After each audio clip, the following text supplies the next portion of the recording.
Previously, on Starseed Psyche.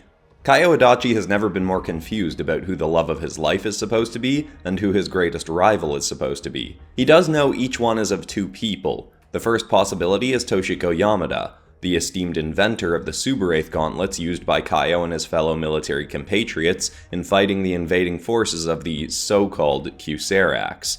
The second is Fayestrial, a Kyusidian, the alien race unjustly blamed for the Kyuserax invasion. She is trying to figure out who is really behind these attacks with Kyo's help, and has told him that he is a Kyusdian Starseed, meaning he allowed himself to be reincarnated as a human to take on the life he is now living with very little memory of his past life, and without even knowing he was a Starseed until Faye told him.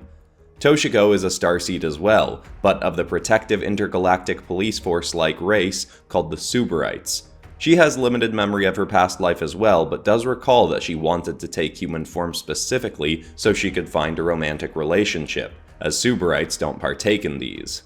Both Toshiko and Kyo have been made members of the new Elite Slayer Squadron in the Suberaith program, and a test is being run soon to see who the final 3 members of this team will be before all the squadrons are sent to invade a potential Kyuserax base.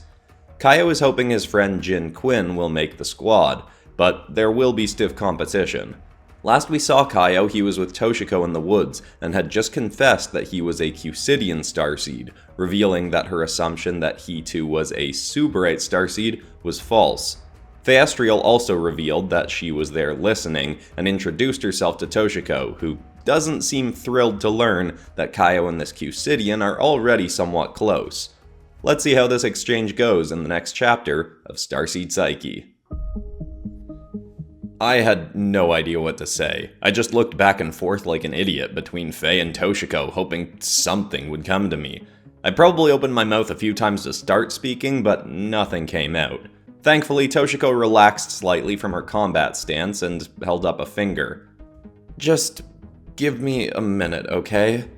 She walked off into the forest a little ways away. I wouldn't have been surprised if I heard her start screaming and doing Argent Angelo's anger release thing again.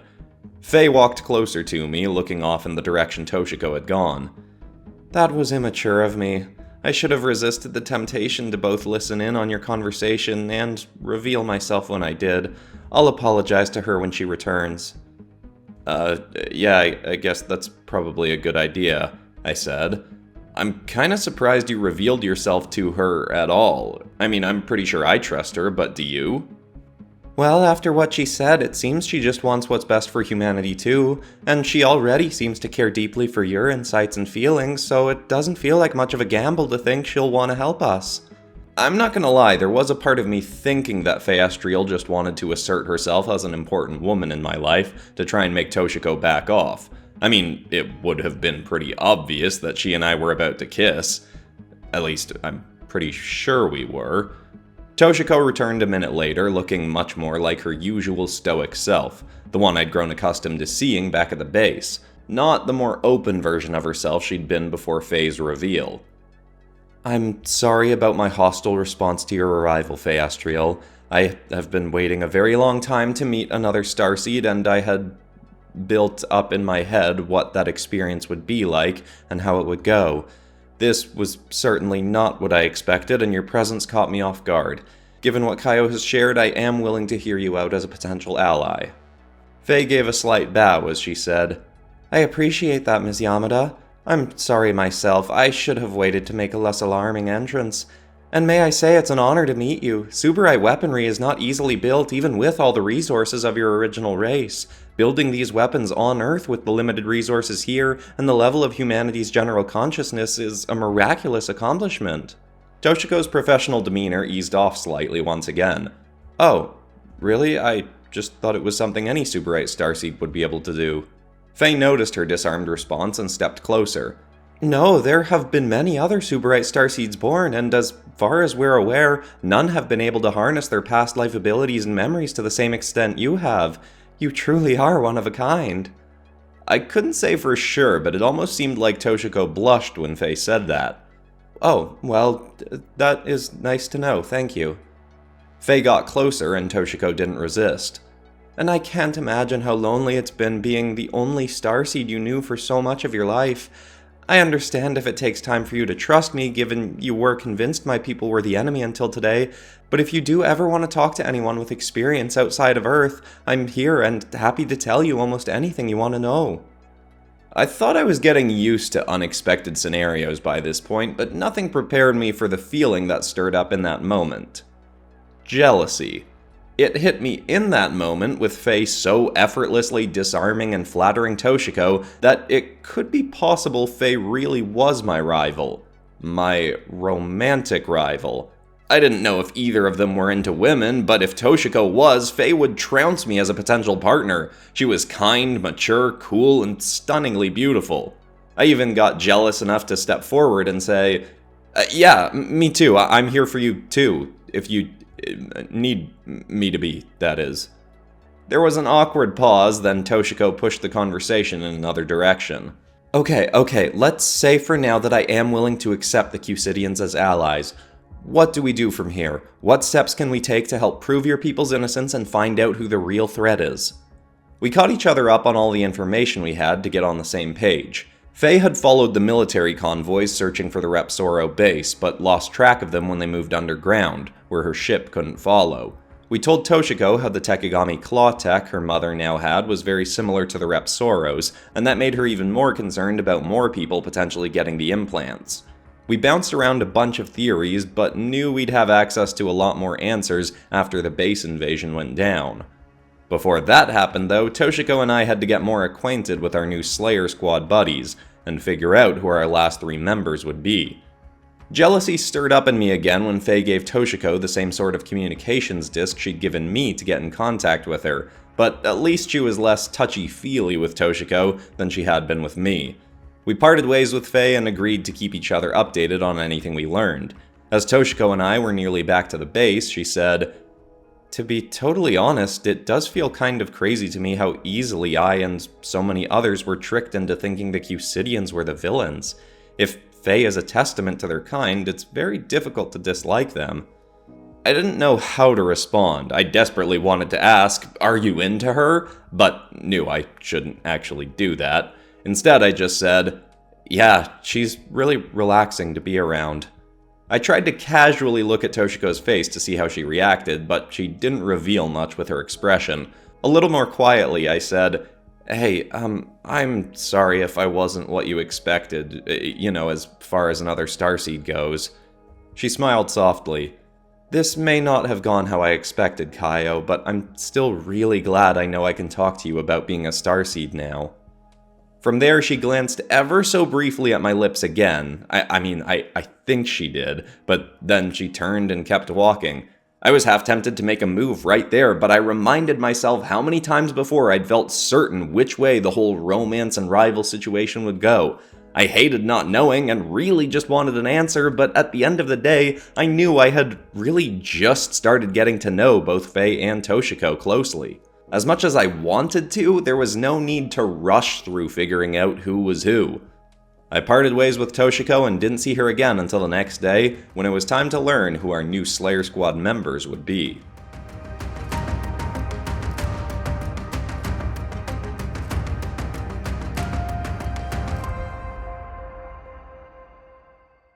Before starting the test, I found Quin warming up on one of the treadmills in the compound gym. She looked as focused as ever, but also more frustrated than usual. I walked up in front of her. "Feeling ready, Quin? Won't be the same if you're not on the squad with Chip Heckama and me." "I'm more ready than ever since apparently I have to prove myself as more than just Slayer Squad worthy," she said with a scowl. What does that mean?" I asked. She hit the stop button and her run decelerated. She said, "Yesterday, I was asked to come in for a random biological age test that they're running now as a way to ensure the stress of the last Kyuserax attack isn't messing any of us up. Poorly handling stress can technically affect your biological age, but mine was 23 last time I got tested, so I wasn't worried about still being under the Suberaith requirement. But yesterday, when they tested me, they said the result came back at 29 and I was unfit for Suberaith service." "What?" I responded much more loudly than I should have. I quieted down. "That's insane. You're like the most agile person here." Yeah, that's what I said. Then they told me, hey, don't worry about it. Why don't you just sign up for the Tekigami program like General Ritsu? You don't need any specific biological age requirements for that. They went on this whole sales pitch for why I should sign up to get those chips planted in my brain and get my arm or leg altered for upgrades. Despite her tone implying that she clearly wasn't having it, I was still nervous as I asked, well, what did you say? No, obviously. That tech looks incredible, but I'm not going to give my future haters any fuel to claim that I had unfair advantages when the manhwa I'm making about my life becomes a bestseller and a global hit feature film. If I get any kind of chip put in my brain, people will be like, oh, well, obviously she's successful. She has a chip in her brain making her smarter and better. I'm going to succeed on my own human grit and determination. No computer upgrades required. I told them there was no chance I'd sign on for the Tekigami program even if it meant I'd be kicked out of Suberaith squads. I was ready to fight them on booting me anyway, but thankfully Hekima swooped in out of nowhere and told them to run the tests again. They did, and it came back at 26, which still sounds wrong to me, but at least it meant I wasn't getting the boot. It was encouraging to hear that Hekima was supporting his old squad. It was giving me less reason to think something was up with him after how weird he'd acted the night of the bomb going off at the base. I leaned closer to her and got even quieter. Do you think they were, trying to push you into signing up for the Tekigami program? Like, saying people aren't fit for Suberaith gear anymore is some way to get more people to agree to get Tekigami tech? She jumped off the treadmill. It definitely seemed like it, but if anyone else wants to get that tech put in them, that's their business. What matters is I'm going to get out there today and crush this test in a matter of minutes. She stepped closer and stuck a finger in my face. And don't you dare go easy on me just because you want me on the squad, Adachi. People will notice if you show me any favoritism, and I am not going to be the girl who got on because her buddy cheated for her. I'm not even going to aim for you to get the 3 hits I need. Her intensity was alarming at first, but I eased into it. Go easy on you? Who are you kidding? I was going to try and make it extra hard for you just so you could show off, Jin. With a big smile, she punched me in the shoulder and said, "That's what I like to hear, dance boy. I'll see you out there." She marched off, and as soon as she did, my smile faded. What she said was especially nerve-wracking. I didn't know for sure Repsaros had invaded the Japanese military, but if they had and they'd built the Tekigami claw tech, then their manipulating more people into using them could be really bad for everyone. Was there a chance they could even do something like mind control people with those things in? I knew I'd update Toshiko and Faye on that little revelation later, but for the time being I had to go suit up. Once I did, I went to the same meeting room where I'd met the Slayer Squadron the day before. Toshiko was there, standing on the opposite side of the room to her mother, who had a few other people's attention, asking her about the Tekigami claw she wore. Roku Yuichi and Takuma Calico, who I knew the least well of everyone, had been talking to Ritsu, but Roku stepped away when he saw me come in. "So, Adachi, 2 Suberaith Gauntlets, huh? How'd you swing that?" From what Fayestrial had told me, it was most likely because I had a stronger connection to source energy through my soul than most humans have, which is where the gauntlets draw their power from, but that wasn't exactly an answer I could give him. I shrugged with a smirk. "Combination of lots of training and a bit of luck, I guess. How'd you swing the leg gauntlet?" I asked, trying to stay friendly, despite sensing some hostility. He stomped his foot and his blade activated. "Leg gauntlets aren't a thing, it's called a greave, and I got it cause I wouldn't join up without a custom leg mod. Was planning to be Japan's next big soccer star before the Suberaith squads became more enticing. I tried out just to show off, but decided hunting aliens would be a lot more fun than kicking a ball around. Now I plan to be the best soldier this program has ever seen." I think he was trying to goad me into competing with him, but I just didn't care enough about this guy or being the best squad soldier to bite back. I sort of unenthusiastically said, "Well, if they were willing to make you that custom greave, then I guess you really did impress. I'm sure you'll be the number 1 around here in no time." "I will, even with only 1 greave, just watch me." I nodded and walked away. "Right, will do." "Yeah, you will." I walked over to Toshiko. She smirked. "Making new friends, Kaio?"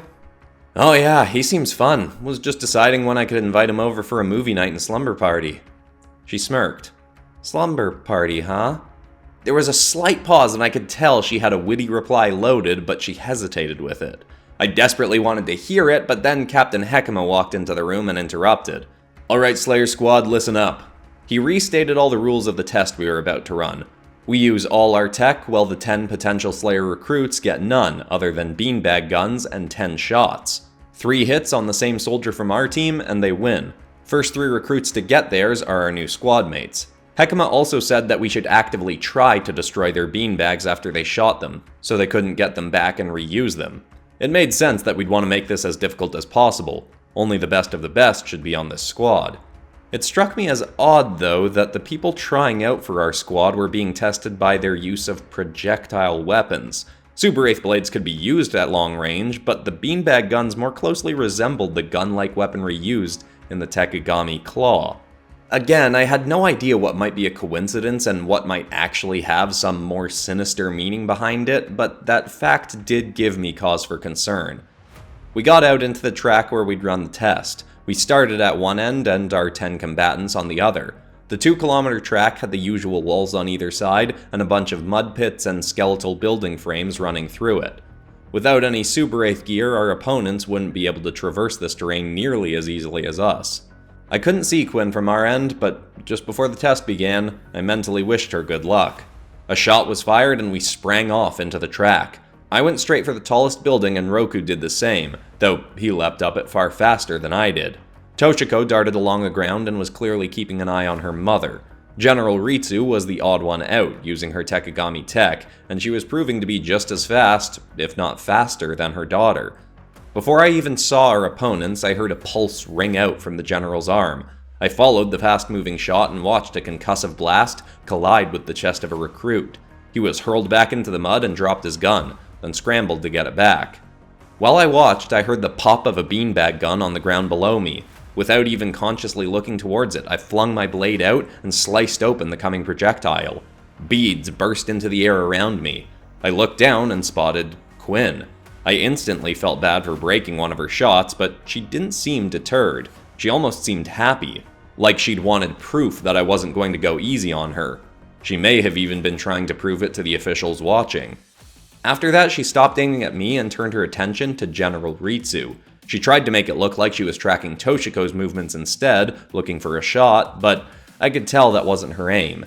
Getting her 3 shots on the shiny new toy of the military would be the most impressive way to get a victory, so it was the only option a competitive person like Quin was interested in. Near the beginning, anyway.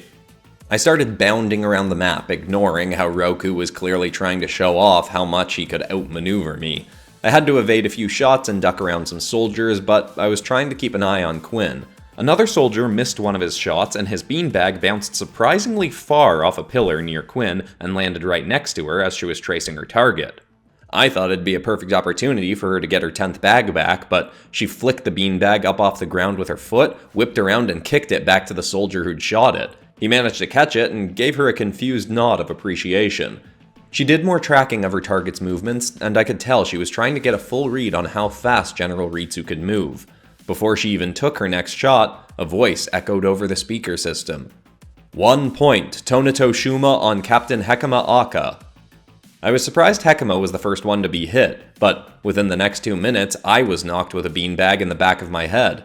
1 point, Sake Ondya on Adachi Kaio. It was a little embarrassing to hear that said to everyone. Just after, I heard Roku yell out, "Looks like 2 blades aren't always better than 1, huh, Kaio?"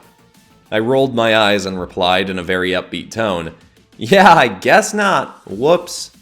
I knew Ondya would be gunning for me now since he'd hit me once and needed to hit the same soldier 3 times to win, so I kept a closer eye on him too, which was hard to do after I saw Quin finally take her first shot on Ritsu. The general had just leapt into the air away from another target, and Quin aimed perfectly into her path to hit her in the air. The shot would have struck dead on, if a very narrow dart-like blade hadn't shot into her path and destroyed her beanbag. Just after that, Akuma Calico leapt in between Quin and Ritsu. Most of what I know about what happened between them I've gotten from Quin's manhwa pages that she made about the situation, so it's entirely possible she's overstated the drama of it all, but according to her, Calico said, "If you really want to test yourself, Ritsu isn't the target you want, little girl." Calico wasn't wearing her helmet, so her shields weren't activated over her face like the rest of us. She wiped her thumb across her cheek, bumping over many scars as she said, "Let's see if you can give me my next pretty little mark, but I doubt you will."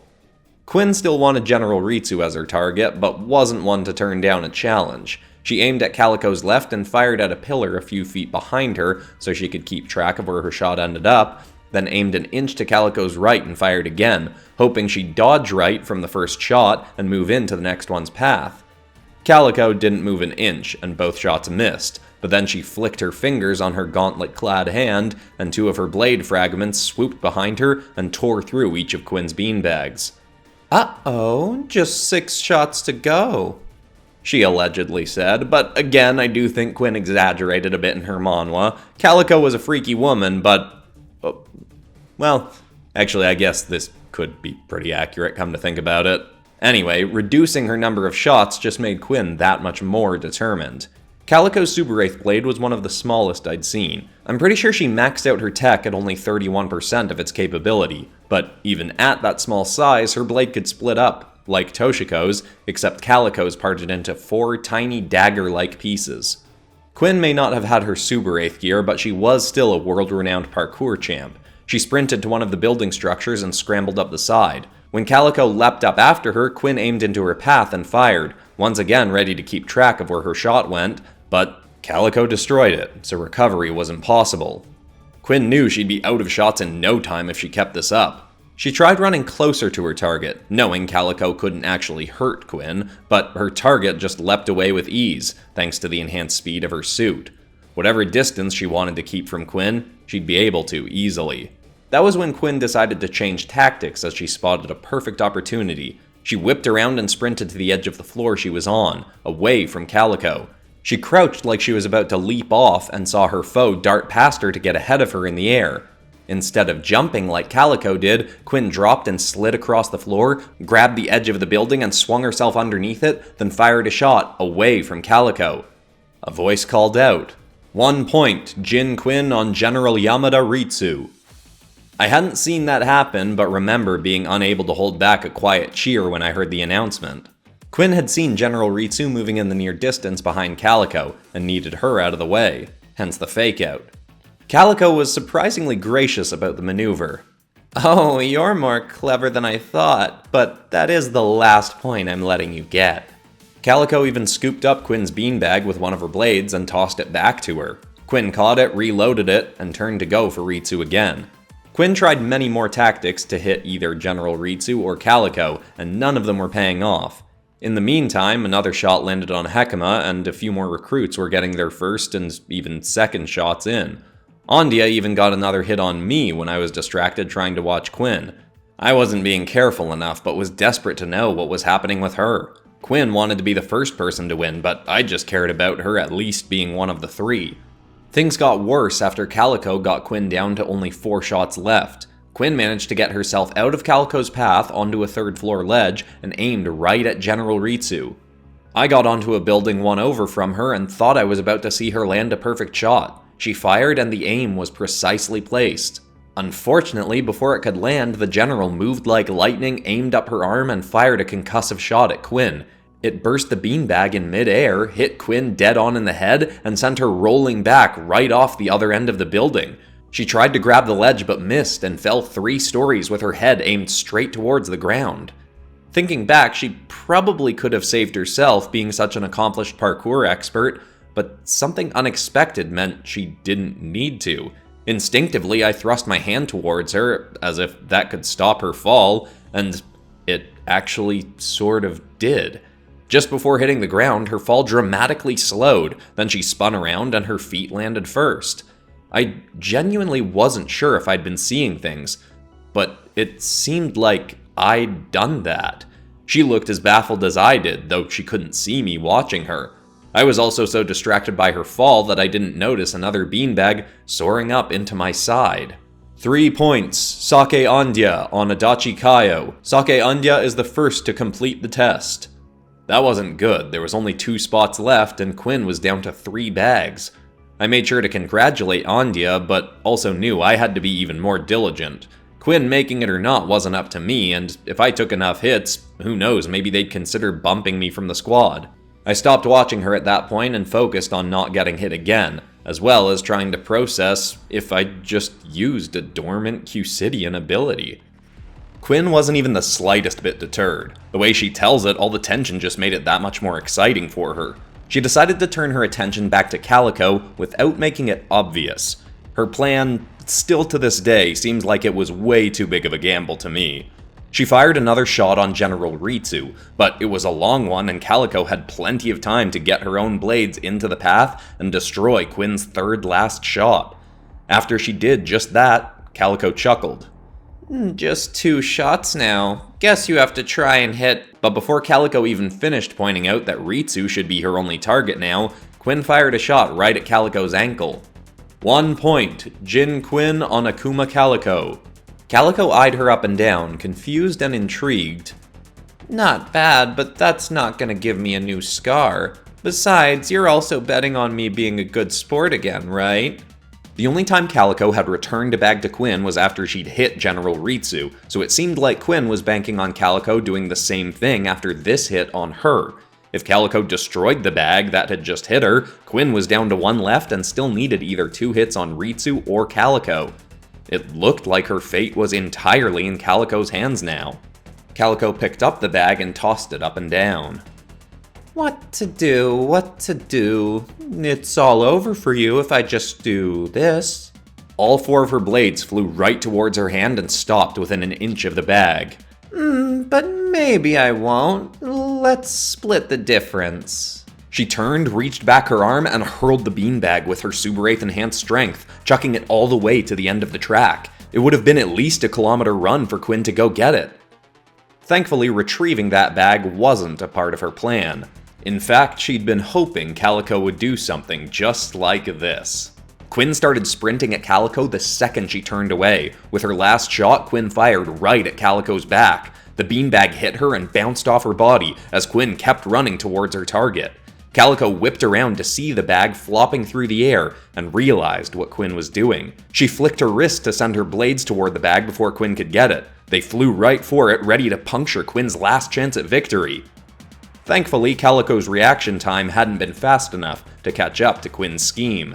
Nearly getting her arms sliced off in the process, Quin snatched her bag out of the path of the 4 blades. She crammed it back in her gun, cocked it, and fired that same beanbag again. There was a loud thunk, and before an announcement could even be made for Quin's second hit, she'd struck Calico a 3rd time. The shot bounced off Calico's chest as Quin skidded to a stop in the mud right next to her mark and shrugged. I could have shot you in the face just now, but I don't like scarring up my squad mates. A voice rang out once again. 3 points, Jin Quin on Akuma Calico. Jin Quin is the 2nd recruit to complete the test. Calico laughed almost uncontrollably after that, making Quin pretty uncomfortable. But at least when she was done, she said, "Oh, I like you, Jin Quin. Welcome to the Slayer Squad." The test wrapped up a few minutes later when Tonito Shuma got his final shot on Hekima, and our squad was complete. I congratulated Quin, but as expected, she shrugged it off as though it should have been a given that she was going to win. As happy as I was, as we all left the track to go back inside, I was more distracted by what had happened with Quin's fall. Had I actually used Kyusidian telekinesis? Was I just seeing things? Or maybe Faye was even watching with her cloaking tech on and had saved Quin herself, knowing she was a friend of mine. I knew it was something I'd want to talk to her about, but another distraction came up as I walked with the squad into our meeting room to debrief. As soon as we opened the door, I heard a wonderfully familiar voice. "That there was a mighty fun match to watch, Slayer Squad. Bless my heart that I get to fight alongside a crew as fierce as all y'all."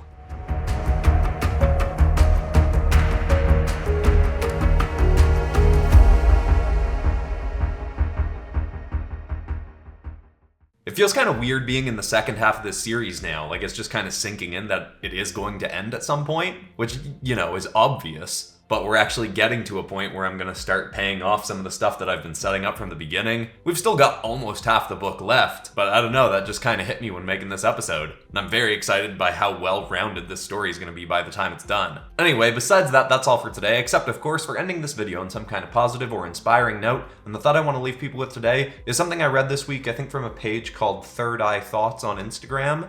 And it was this quote that I've seen bouncing around a bit lately, which is, "I asked God for flowers, and he gave me rain." And I think that's just such a nice, simplified version of saying, sometimes to push us in the direction of the good things that we want, we need something seemingly negative to push us in that direction. But I also feel like it's one that just sits nicely on its own without an explanation. I asked God for flowers, and he gave me rain. I hope that's inspiring. I love you all, and I'll see you all in the next episode on Friday. Goodbye.